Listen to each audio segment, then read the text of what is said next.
Tá bem, pessoal, bom dia. Então, eu vou dividir a minha apresentação em duas etapas, então duas partes. A primeira eu vou falar rapidamente sobre o nosso, como eu tenho um slot de 20 minutos, então eu vou poder falar pouco de cada coisa, né?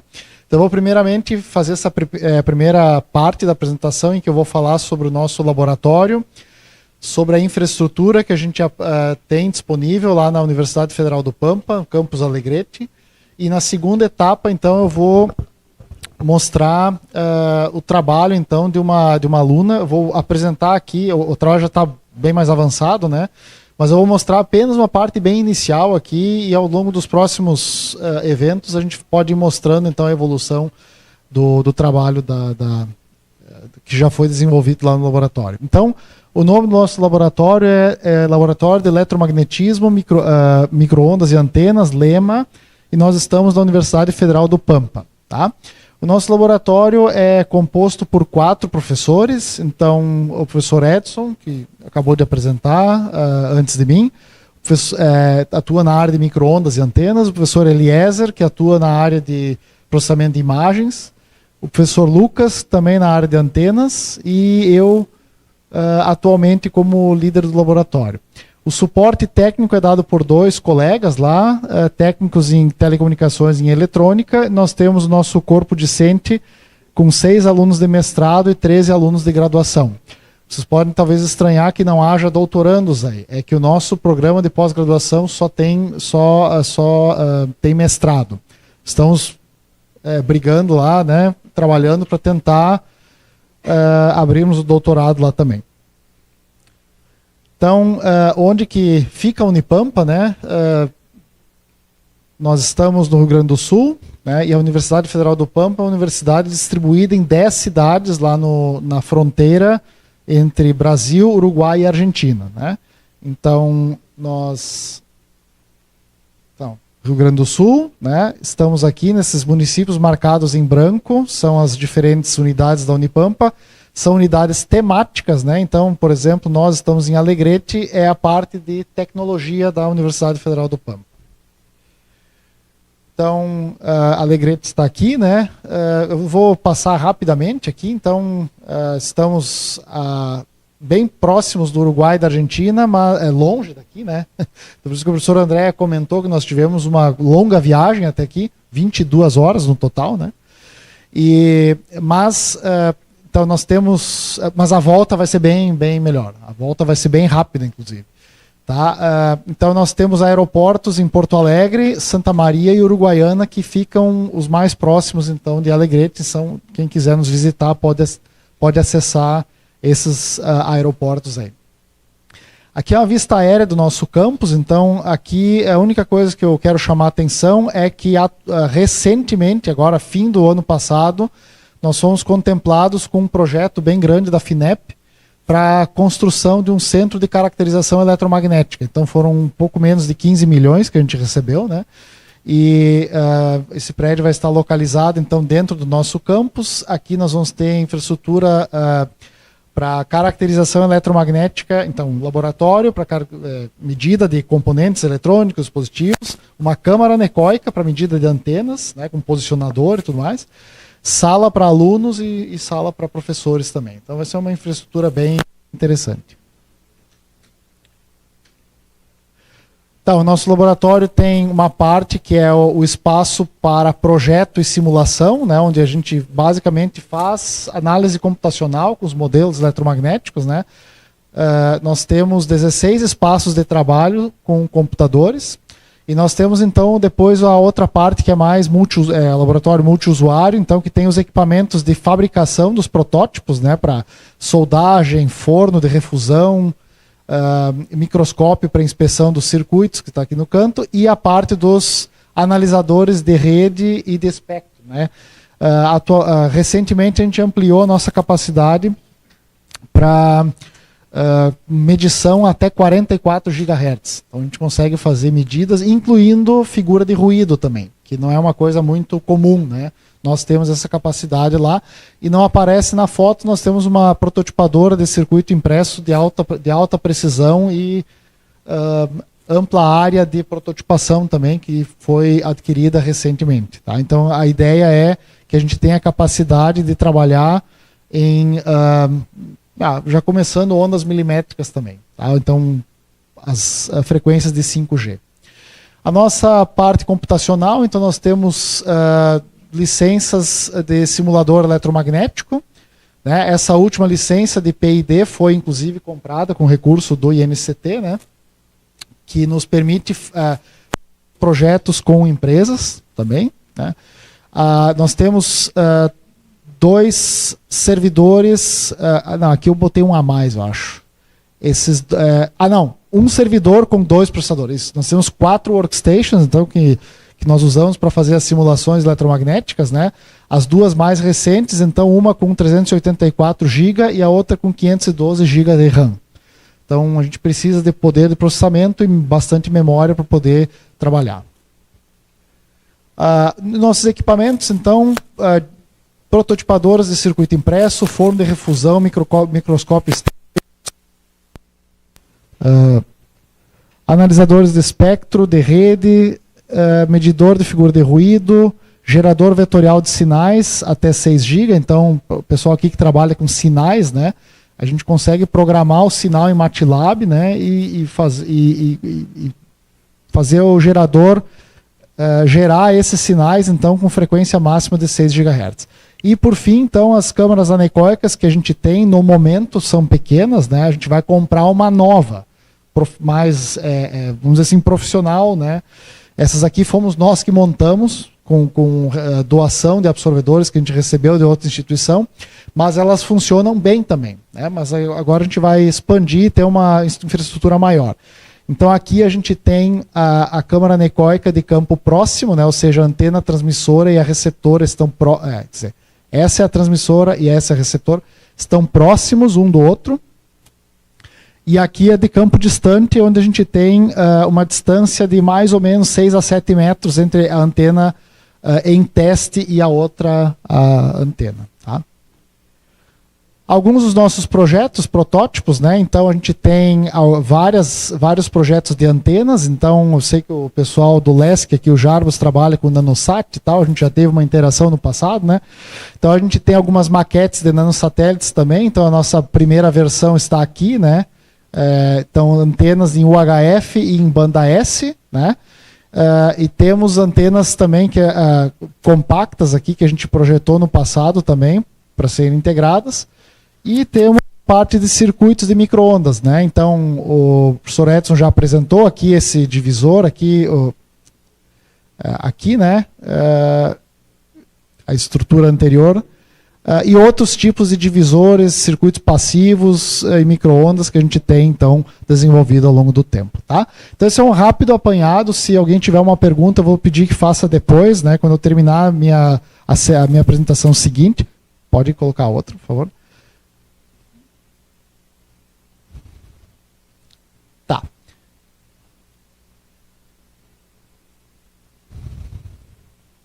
Isso.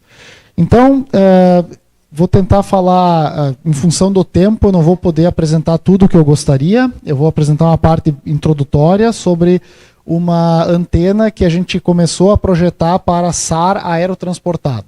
Tá? Então a ideia é falar rapidamente a introdução, depois falar com o projeto em 2 tecnologias, né, com o sistema de alimentação por CPW, que é Coplanar Waveguide, Grounded, depois em Stripline. Acho que agora parou de funcionar aqui.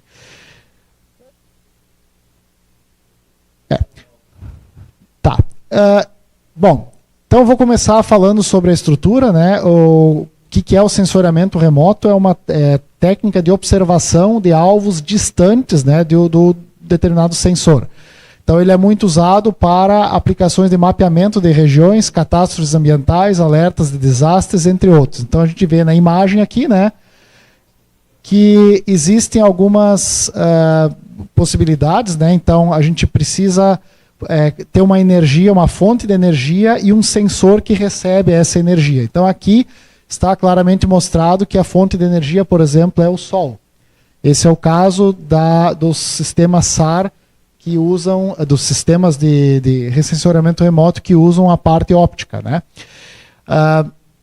A questão é que a parte óptica, então, ela se limita a esta parte em que está mostrado ali nas cores, né, nessa figura, nessa parte do espectro apenas. Tá? A questão é que essa técnica que usa imageamento com luz visível, ela tem uma forte limitação com condições atmosféricas adversas ou períodos noturnos. Né? É difícil tirar uma fotografia, quer dizer, difícil não dá para tirar uma fotografia de um lugar, por exemplo, hoje em Fortaleza, o céu está encoberto. Se eu quiser fazer o imageamento da costa, não há como. Com luz, né, com óptica, não há como. Então, se desenvolveu no passado as técnicas usando sistemas ativos. Né? Então, ao invés de operar na parte óptica, usando a luz do sol, eu uso uma antena para irradiar, ou seja, uma parte ativa, e recebo o retorno, a reflexão, depois da interação da onda eletromagnética com o alvo. Então, por isso que a gente chama de um radar. Né? Então, esse tipo de sistema é o radar de abertura sintética que a gente chama. Então, como mostra na figura, para o caso satelital, né? Então a gente tem a energia transmitida, interage com o solo, com a imagem, com o alvo, e retorna, e com esse retorno a gente consegue extrair informações sobre o alvo a ser imagiado. Então é nessa ideia que a gente focou a nossa aplicação. Tá? O nosso projeto aqui ele é baseado em simulações eletromagnéticas com o software ANSYS HFSS, e nós começamos o projeto com elementos simples apenas. Tá?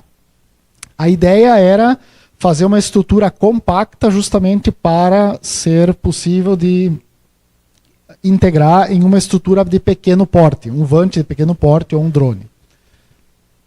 Então, a estrutura básica que a gente vai usar é uma antena em fenda, né? E nós estudamos duas situações. Uma com uma linha de transmissão por guia de onda coplanar, né? Que é composto por essas estruturas aqui, né? Vou mostrar para o pessoal presente aqui então. A linha de alimentação e o plano de terra do lado e a fenda aqui que vai irradiar a estrutura. E a segunda possibilidade é por stripline, com a vantagem que eu vou mostrar em seguida.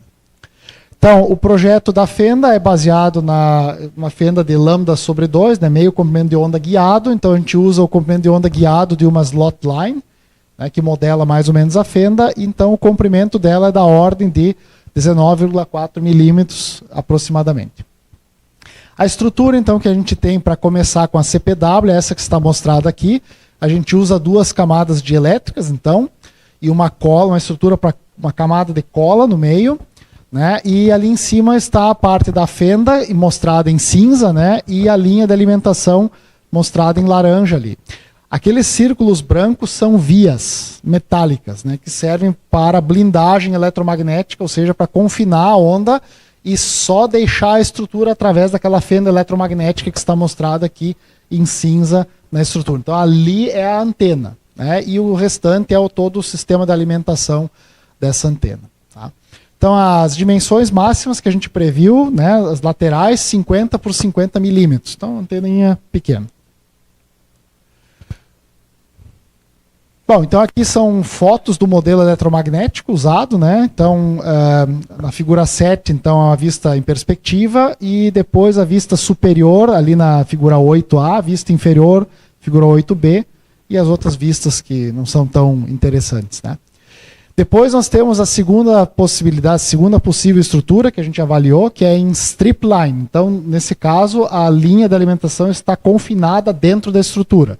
Então, ela é menos suscetível à interferência, atrapalha menos na irradiação, interfere menos na característica de irradiação da antena, como a gente vai ver em seguida.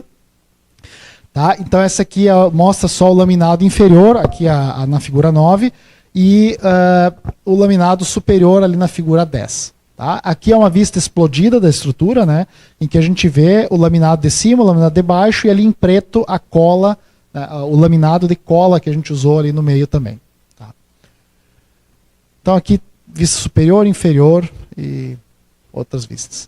Bom, então o modelo de simulação, a gente com a primeira estrutura, com CPW, temos ali um bom casamento de impedância, né, que a gente considera o coeficiente de reflexão de de valor inferior a menos 10 dB como aceitável, e ali está mostrada a faixa de operação. Nós queríamos 100 MHz, obtivemos quase 200.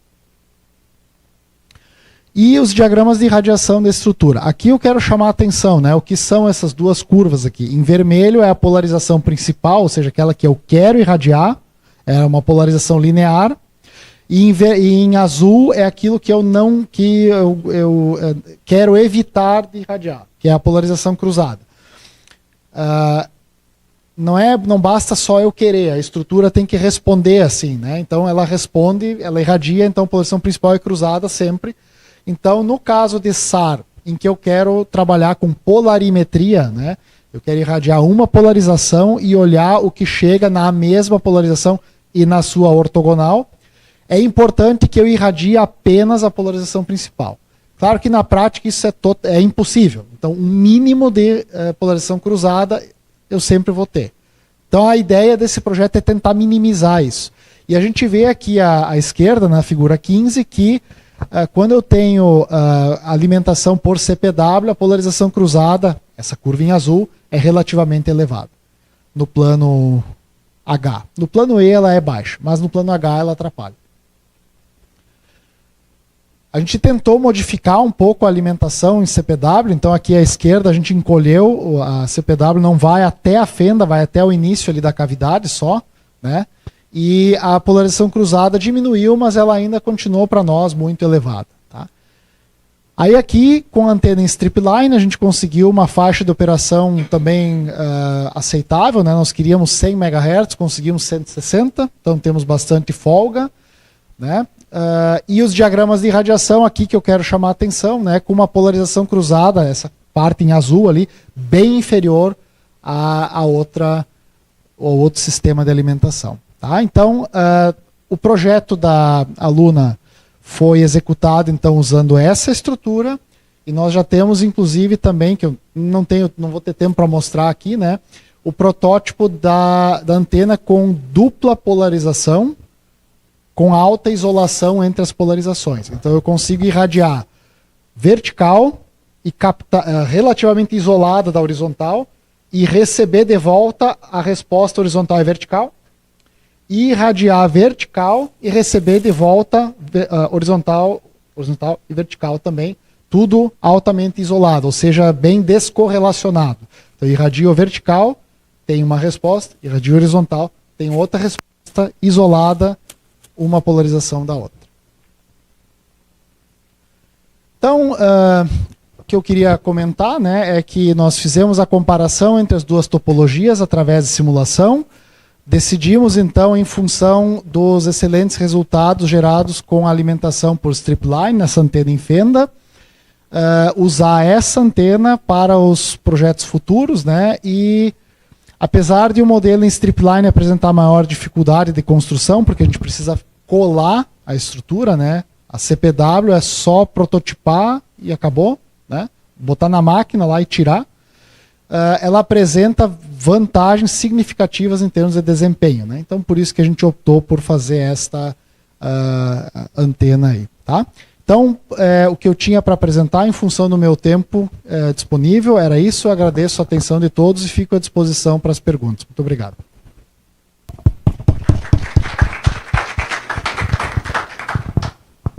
Perguntas? Dúvidas?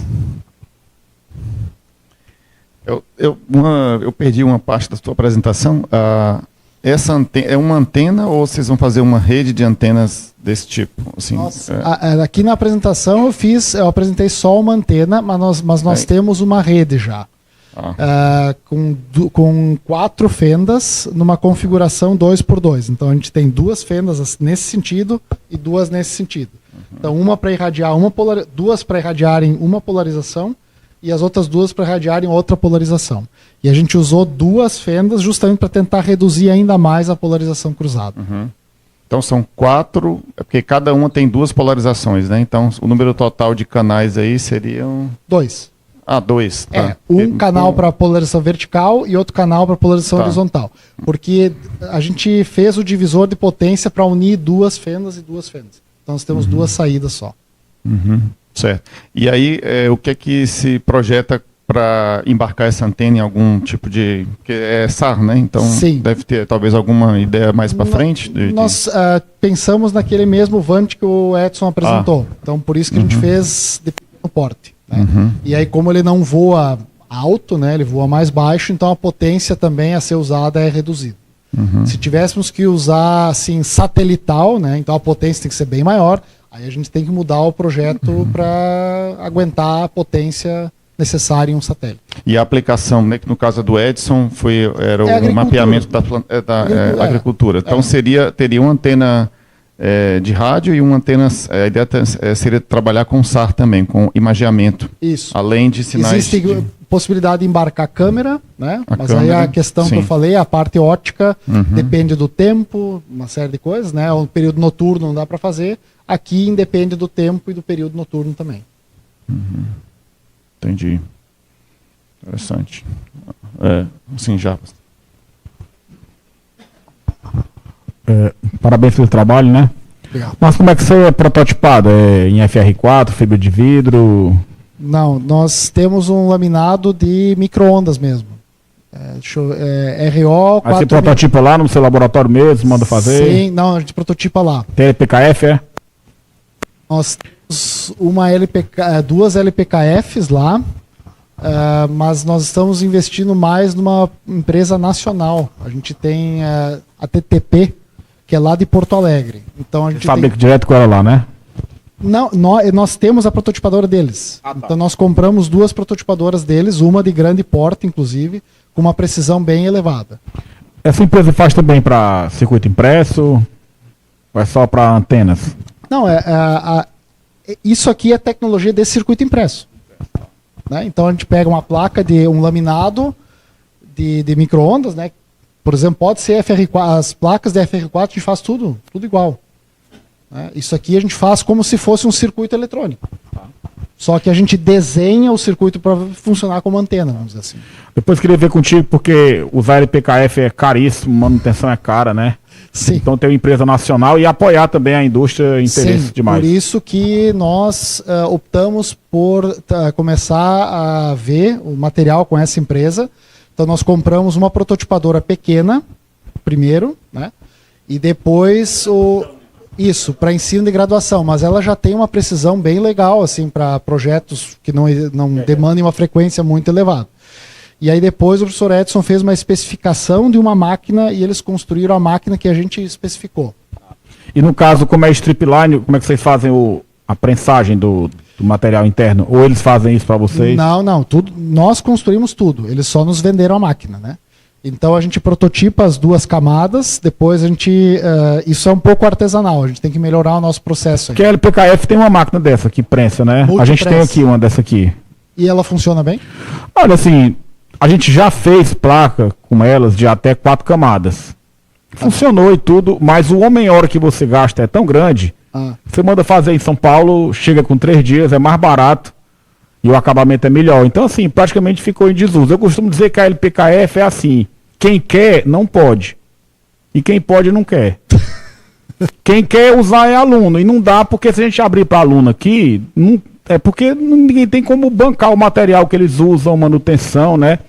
E a gente que pode usar, não é viável. Ou seja, gasta... É lógico que a gente usa às vezes, né? Faz uma fontezinha, coisa pequena. Mas você trabalhar com furo de 0,7... já era. Então, LPKF é duas alegrias, quando você compra e quando você vende. Né? Realmente a nossa experiência não foi boa, né? Não, nossa também, a gente teve muito problema. Elas ficam... tá. Não vou entrar em detalhes. A gente conversa aí no café. Tá. Boa, obrigado. Ok, então acho que a gente pode passar para seguir o programa. Obrigado aí, Marcos. Agora você curta. Vou tentar, né?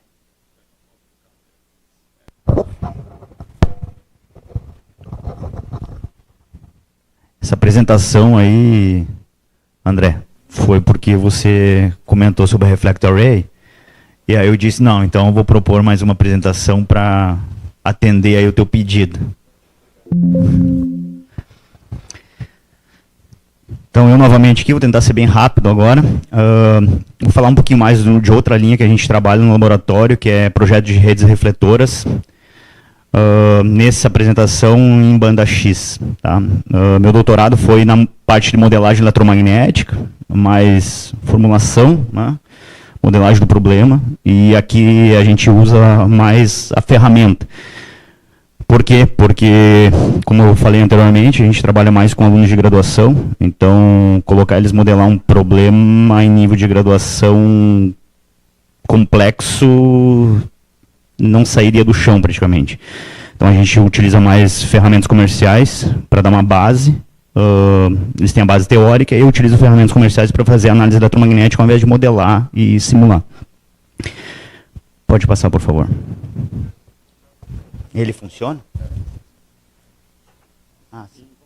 Ah, perfeito. Tudo bem, não precisa. Ah, tá, ele é mais lento, mas esse eu vou evitar.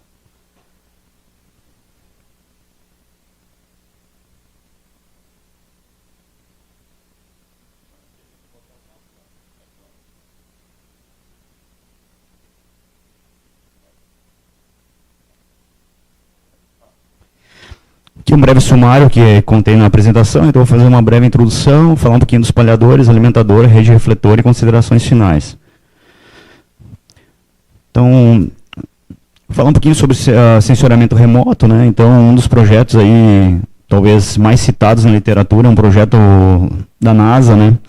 Que é uma estrutura nanosatélite, que opera em banda X, fora um pouco, uma frequência um pouco mais distinta do que a gente propõe aqui.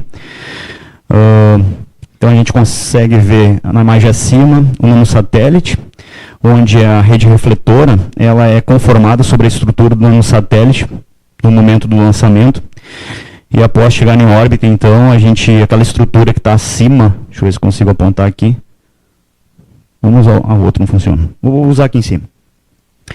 Então essa estrutura aqui ela é conformada sobre a estrutura do nanosatélite, uma estrutura plana, que ao chegar em órbita, então, essa rede refletora ela abre e se divide em 3 abas, né, que tem abas articuladas aqui, e aqui de dentro do corpo do nanosatélite sai um alimentador, o que a gente chama de fonte primária. E essa fonte primária, então, eu vou falar um pouquinho mais, é responsável por iluminar essa superfície. Essa superfície, que a gente chama de rede refletora, né, uma estrutura refletora, a gente pode aplicar diferentes técnicas para projetar ela, e eu vou falar um pouquinho mais aí em uma das técnicas, mas eu vou mencionar as outras. Esse projeto, então, foi para dar o link em banda X, para operar em 8,025 GHz a 8,4 GHz.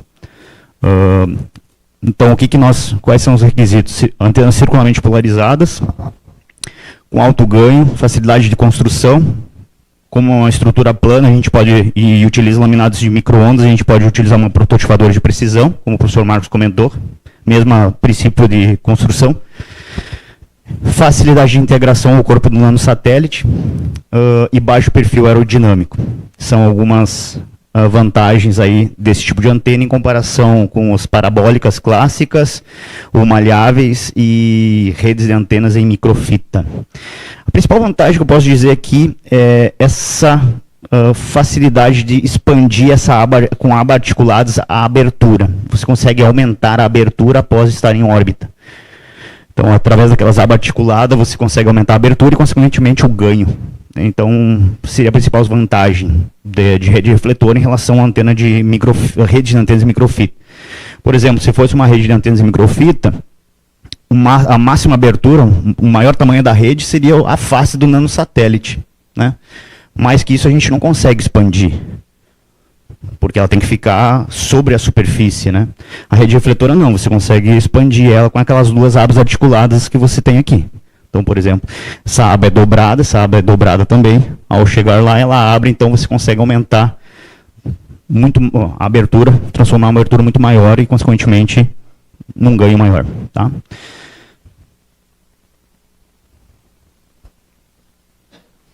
Então, rede refletora, conceito básico, né? Facilidade de construção, facilidade de integração, baixo peso e baixo custo. Então, como é que funciona? Estruturas básicas, né? Tem um plano refletor, que geralmente a gente compra uma placa um laminado de micro-ondas virgem, né? Então tem uma placa tem uma superfície de cobre em cima e embaixo, e no meio tem um dielétrico. Esse dielétrico a gente seleciona um dielétrico de baixas perdas.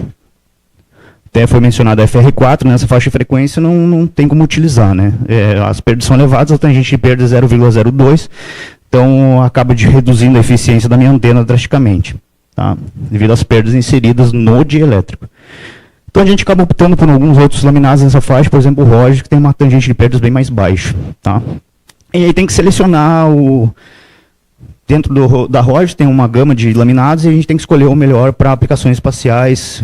Envolve dilatação, tem alguns laminados que tem a dilatação do cobre é muito semelhante à dilatação do dielétrico, então evita você ter problemas de desvio de frequência ou até problemas mecânicos em órbita, né?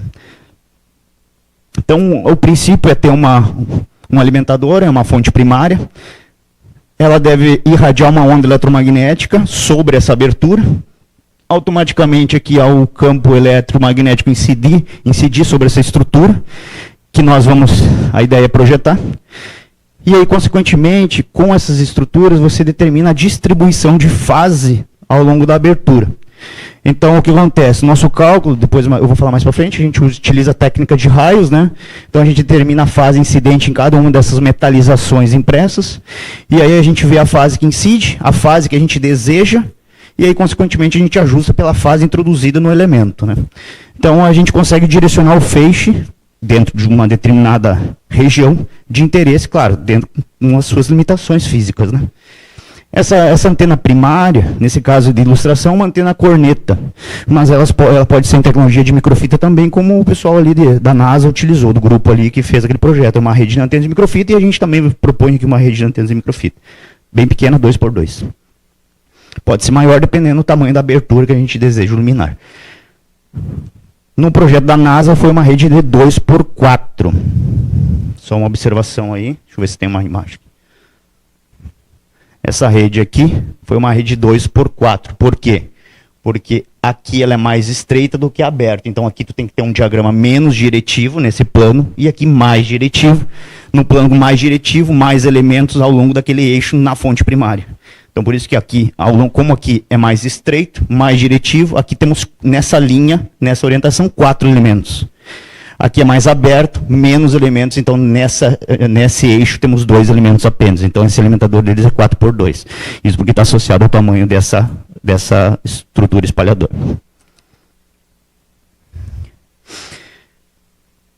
A fase na abertura, que tem que compensar o trajeto do centro de fase até a metalização e produzir a fase desejada, pode ser obtida através de elementos de tamanho fixo. Neste caso, a gente tem que inserir linhas de transmissão de comprimentos diferentes, ou a gente pode fazer uma modificação estrutural do elemento espalhador. Tá? Então, é uma das possibilidades. Outra é variar o tamanho do elemento. É outra possibilidade.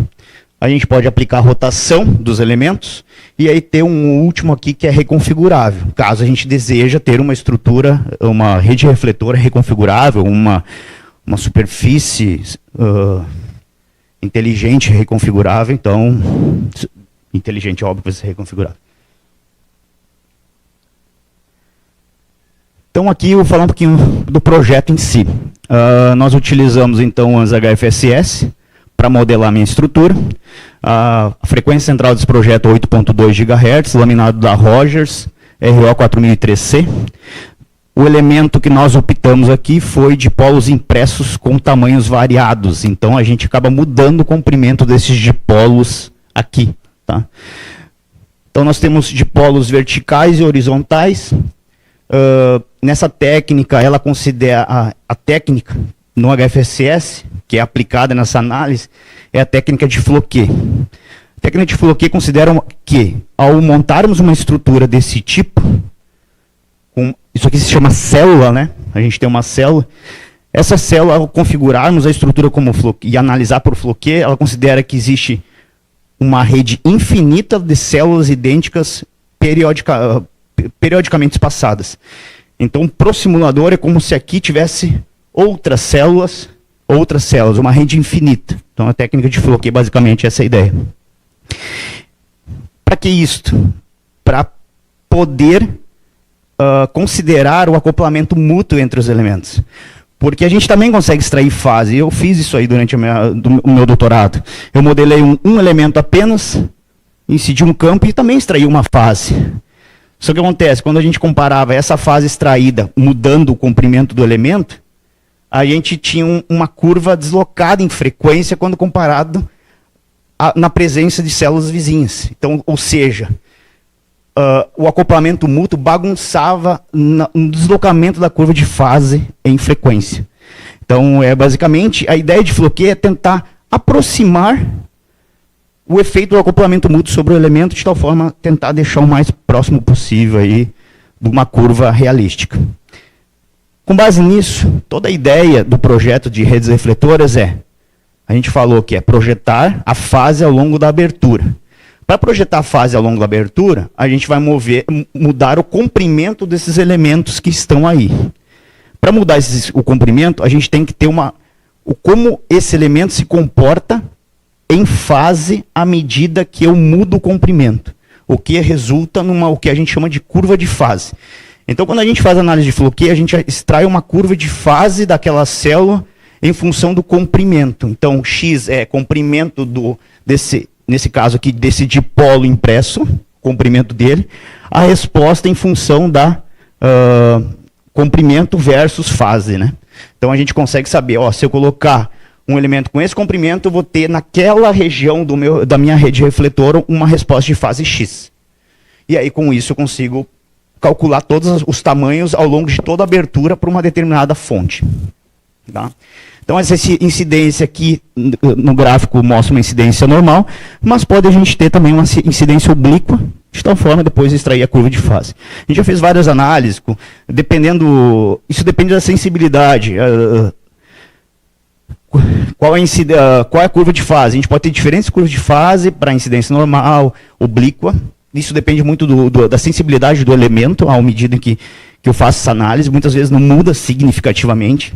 Então, isso vai da resposta, basicamente, da célula em função da variação estrutural. Aqui eu falo um pouquinho mais do projeto. A gente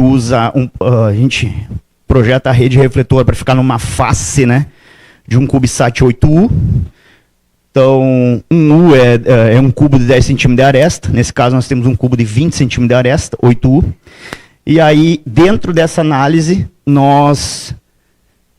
aqui nós não usamos, neste momento ainda, essas abas articuladas. Isso será no futuro. Por enquanto, a gente só projetou o tamanho da face. Uma rede refletora com o tamanho da face, 20 por 20. Mas a ideia depois é expandir. Ter mais uma aba de 20 por 20, mais uma aba de 20 por 20. Mas isso no futuro. Tá? A gente vai aos poucos. O número de elementos que entram nessa área de 20 por 20 depende do espaçamento entre células. Então a gente analisou, desde espaçamento 0,35, 0,4, que já impacta um acoplamento mais significativo, até 0,6. E a gente optou por manter em torno de 0,47, que dá um número inteiro de 0,47 lambda 0, que dá um número de elementos inteiros, né? 12 por 12 elementos. 12 por 12 em uma orientação e 11 por 11 em outra orientação. Porque a gente já está projetando uma célula para espalhar uma onda circularmente polarizada que incide. Se fosse linearmente polarizado, só trabalharia com esse dipolo aqui. Como é circularmente polarizado, eu tenho aqui pedaços de outro dipolo na outra orientação. Tá? Como isso aqui simula uma rede infinita de elementos idênticos, esse pedaço estaria aqui, aquele pedaço estaria aqui, esse pedaço estaria aqui, teríamos aqui um elemento semelhante a esse elemento aqui, para essa estrutura, nessa análise. Então tem dois elementos, basicamente. Tá? Consequentemente, nós vamos ter uma curva de fase para polarização vertical e outra para polarização horizontal, componentes do campo circularmente polarizado. Aqui está a célula. que nós implementamos, as variáveis de projeto, então espaçamento entre dipolos impressos, relação de comprimento entre dipolos impressos, isso tudo impacta na resposta da curva de fase ao analisar em função do comprimento do dipolo. Espaçamento foi 0,45 lambda zero. Antigamente acho que era 0,47 lambda zero, não me lembro agora. A aluna provavelmente ela fez alguma análise, algum ajuste no espaçamento S. Por que acontece? À medida que eu vou aumentando muito, esse dipolo, ele toca nesse dipolo. Então, tu não pode ficar variando, tu tem uma limitação de variação de comprimento. Então, tem alguns parâmetros aí também, não é ficar somente variando, e tu tem questões de construção, né? Questão de sobreposição de elementos, espaçamento, tudo isso aí vai afetando e a gente tem que ir analisando e adaptando. Então, quando a gente começou com uma rede linearmente polarizada, a gente podia variar qualquer comprimento aqui que a gente tinha que estaria dentro da célula. Agora não, quando a gente tem circularmente polarizado, que a gente tem esse outro dipolo, ele pode sobrepor. Então, já começa a aparecer problemas aí na estrutura. Aqui é a curva de fase, né? Então, curva em vermelho é se nós tivéssemos apenas aquele elemento central, porque o L2 são o comprimento dos dipolos laterais, né? Então, só para ficar um pouco mais claro. Esse aqui é o dipolo central, com comprimento L1. Esses aqui são os dipolos laterais, de comprimento L2. Então, quando esses dipolos L2 não existirem, eu vou ter uma resposta. Quando eles existirem e terem uma relação com L1 com um fator aí de 0,95 até 0,80 e poucos, né? 0,85 a gente consegue ver que a curva de fase vai modificando, né? O que acontece? Quando a gente tem um elemento apenas, a gente consegue fazer uma representação de fase de 0 até 340, 330 graus. Então a gente não consegue representar ao longo da abertura qualquer possibilidade de fase. A gente vai acabar introduzindo um erro ali. Até de 30 graus devido à representação. Quando a gente insere os dipolos laterais, a gente consegue produzir uma segunda frequência de ressonância e aí, consequentemente, a gente consegue ampliar essa faixa de 0 a 360 inserindo. Como é que está o tempo? 5 minutos, hein? Perfeito. Já está terminando. E aqui a resposta, então, em frequência. Tá? De 8 GB até 8.4, que são as frequências inferior e superior. Alimentador, então, 2x2, com excitação em microfita, né? Tecnologia de microfita, com excitação na diagonal. A gente aplica aqui a técnica de rotação sequencial para diminuir a polarização cruzada, né? Então aqui entra aquele caso, a pergunta anterior do alimentador. Aqui sim a gente precisaria de um alimentador que entregasse amplitudes iguais, mas com defasagem de 90 graus, porque eu introduzi na estrutura uma defasagem de 90 graus, então tem que compensar isso com o alimentador. Aí sim o alimentador vai ter uma saída de fase diferente. Aqui a questão da modelagem, né? Porque no momento que eu tenho uma rede, um alimentador primário e ilumina uma superfície, essa superfície espalha. Esse campo espalhado ele retorna para o alimentador. Qual é o impacto disto no casamento de impedância? Então a gente consegue avaliar isso analisando a matriz S, né? E aí, consequentemente, a gente consegue, pelos pesos aplicados aos terminais e a estrutura da rede refletora, a gente tem como avaliar qual é a impedância de entrada. Essa impedância de entrada a gente leva em consideração no projeto do alimentador. Então, se a gente não considerasse, ele poderia mudar o casamento de impedância, se tivesse algum divisor de potência que acopla as saídas, poderia bagunçar aí meu diagrama. Então a gente consegue calcular isso e fazer uma previsão. Aqui está o meu diagrama de radiação da minha antena primária, né? Um ganho de 10,84 dBi, aquela rede 2x2 em 8.2 GHz. A gente consegue ver uma boa isolação aqui entre polarizações, tá? Então, o que atendeu à expectativa. O diagrama do elemento está associado ao tamanho da abertura da rede do alimentador, né? Então, ali é bem importante para definir o tamanho. O tamanho tem que ser definido para a gente ter uma eficiência de spillover e de taper, um bom compromisso entre os dois. Porque senão a gente pode irradiar muito para fora, boa parte do campo irradiado pelo elemento pode ser irradiado para fora da rede refletora, da superfície refletora. se a gente deixar muito aberto, pouco diretivo, e se a gente direcionar muito, a gente ilumina apenas uma pequena parte da rede refletora. Então a gente acaba, isso aí compromete a eficiência da antena, né? Então a gente tem que ter um bom compromisso entre taper e spillover. Aqui é a razão axial, dentro da largura de banda, né? Isso aqui para diferentes posições, porque a gente tem um alimentador. Na direção broadside a gente tem uma razão axial.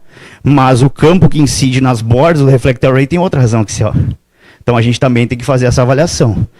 Então se a gente tem uma especificação da rede refletora com tal razão axial, a gente tem que satisfazer isso aí e tem que analisar tudo, né? Aqui é um passo, então, em que a gente já tem análise dos suportes. O reflector array, a gente criou uma ferramenta em que calcula as posições e gera o layout completo. Então eu só venho e carrego dentro do HFSS um layout já gerado externo com uma ferramenta. Aqui com o alimentador na posição axial e offset. E a gente faz uma análise aqui da obstrução que o alimentador produz, o bloqueio, né? Aqui o cálculo de fase, a equação para fazer o cálculo de fase em cada uma das células. Então o que eu tenho que especificar? A direção do meu feixe em φB e θB. Com base nisso, então, eu calculo a fase que eu preciso em cada uma dessas células, em cada uma dessas posições ao longo da abertura. Sabendo a fase que eu preciso lá, eu vou na curva de fase e determino o comprimento com base naquela resposta que eu tenho. Aqui está a fase desejada para componente vertical e horizontal. Então, isso aqui vai impactar no tamanho dos dipolos que estão na vertical e o outro nos dipolos que estão na horizontal. E essa aqui é a distribuição de fase ao longo de toda a abertura. Então a gente consegue ver que no eixo X a gente tem, para o vertical a gente tem uma rede 12 por 12. No horizontal a gente tem uma rede 11 por 11, né? Para a gente poder encaixar dentro da estrutura que a gente tem da face. Aqui está o layout gerado automaticamente. Então aqui que a gente consegue ver o número que para os verticais a gente vai ter, para os verticais a gente vai ter 11 elementos, 11 por 11.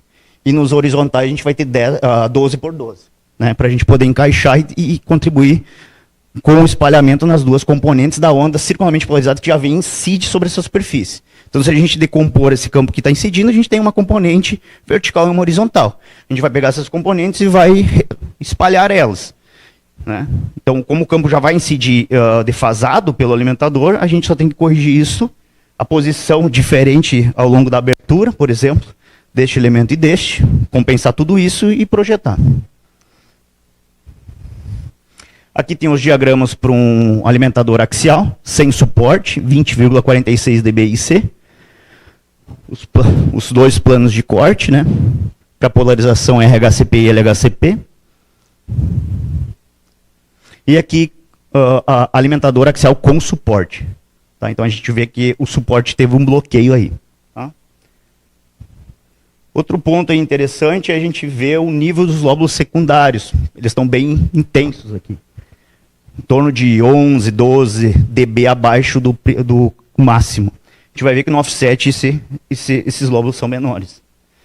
Aqui para o offset, né, a distribuição de fase ao longo da abertura. E o projeto dos dipolos. Parece visualmente olhando, parece que esses dipolos são todos o mesmo comprimento, mas não são. São todos diferentes. Ele segue aquele comportamento dessa cor aí. Então, isso aqui a gente tem uma fase menos 360 graus, a gente tem que ir lá na curva e ver qual é o comprimento para que resulte menos 360 graus. E aí, automaticamente, aquele comprimento vai estar naquela posição lá na superfície. Aqui está o ganho, aproximadamente 20 dBi, com e sem suporte. E a principal vantagem a gente consegue ver aqui que o nível do lóbulo secundário é bem mais baixo. A gente está aproximadamente aí 16 dB abaixo do lóbulo principal. O que a gente fez aqui de diferente? Isso aqui foi para validação de conceito. A gente fez que o espalhamento, ambos fossem na direção broadside. Só que o primeiro axial ele incide broadside, espalha broadside. E o offset ele vem inclinado e espalha broadside. Geralmente na literatura incide, inclinado e é espalhado na direção especular. Então aí você consegue uma performance maior, mas a gente queria testar desse formato. Isso foi por decisão nossa. Tanto que a gente consegue ver o efeito especular aqui, ó. Em relação, ó, você sai da simetria, ó. Você aumentou esse nível aqui. Isso aqui devido ao efeito especular. Então, considerações finais. Ganho de aproximadamente 20 dBi, C. Lóbulos secundários 16 dB abaixo do lóbulo principal. Ângulo de meia potência aí de 10 graus. Eficiência de abertura 26,26%. Dá para melhorar isso aí no futuro. Trabalhos futuros. Aplicar técnicas para aumentar a largura de banda. Você pode trabalhar com estrutura multicamada. Aí vai depender da multipress. Melhorar a eficiência da abertura, instalar no modelo 3D do nanosatélite, porque a estrutura do nanosatélite também bagunça aí a resposta. A gente já fez uns trabalhos aí, a gente já mais ou menos sabe. Avaliar o desempenho da rede refletora embarcada, a gente vai ter que compensar isso aí com técnicas e construção do protótipo. E aqui os dados do laboratório. Obrigado.